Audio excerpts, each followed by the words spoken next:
මේ තියෙන්නේ රේඩියේටර් හිල් වුණාට පස්සේ කියන්නේ රේඩියේටරෙන් වතුර යන විට දාන කුඩු එකක්. මේ කුඩු එක දැම්මම රේඩියේටරේ වතුර යන්නේ නැහැ.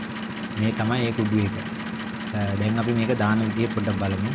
ඉස්සෙල්ලා මුලින්ම කරන්න ඕනි රේඩියේටරේ වතුර ෆුල් මේ කියන්නේ වතුර අඩු වෙනවනේ දැන් මේ රේඩියේටරේ. අඩු වෙන හින්දා අපි කලින්ම කරන්නේ වතුර භාගයක් පුරවනවා. රේඩියේටරෙන් භාගයක් වතුර පුරවනවා. වතුර පුරවල ඉවර වෙලා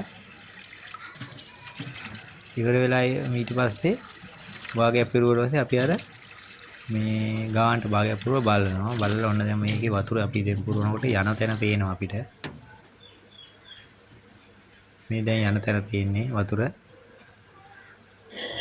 හරි යටින් වැක් කරේන්නේ වතුර යනවා.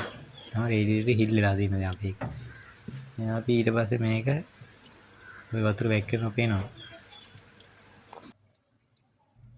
දැන් අපි මේ කුඩු එකෙන් අපි සපාරක් වෙනම රේඩියේටරයකට දාලා තියෙන්නේ කුඩු එක. ඒ කියන්නේ මේ කුඩු බෝතලේ තුනට බෙදනවා. ඒ කියන්නේ රේඩියේටර් තුනකට වගේ දාන්න පුළුවන්. දැන් මේක අපි දෙකට බෙදලා දානවා මේකට භාගයක්. තව භාගයක් තියාගන්නවා. දැන් මේ රේඩියේටරේ අපි භාගයක් කුඩු දානවා.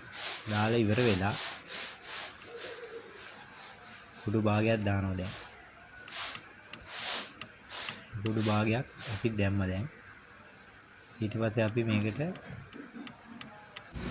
මූඩි ඇරලා තියද්දි මේක ස්ටාර්ට් කරන්න. ස්ටාර්ට් කරලා ඉවර වෙලා ස්ටාර්ට් එකේ තියද්දි වතුර භාගෙත් දාලා මූඩිය වහලා තියන්න.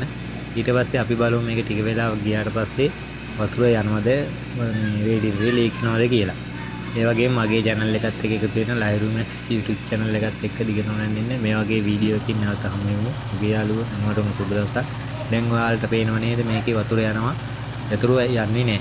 එහෙනම් වතුර දැන් ලීක් වෙන්නේ නැහැ. ඉස්සෙල්ලා වතුර ගොඩක් ගියා මේකේ. දැන් වතුර ලීක් වෙන්නේ නැහැ. මගේ වීඩියෝ හොඳ නැත්නම් නැවත අලුත් වීඩියෝ එකකින් හමු වෙමු.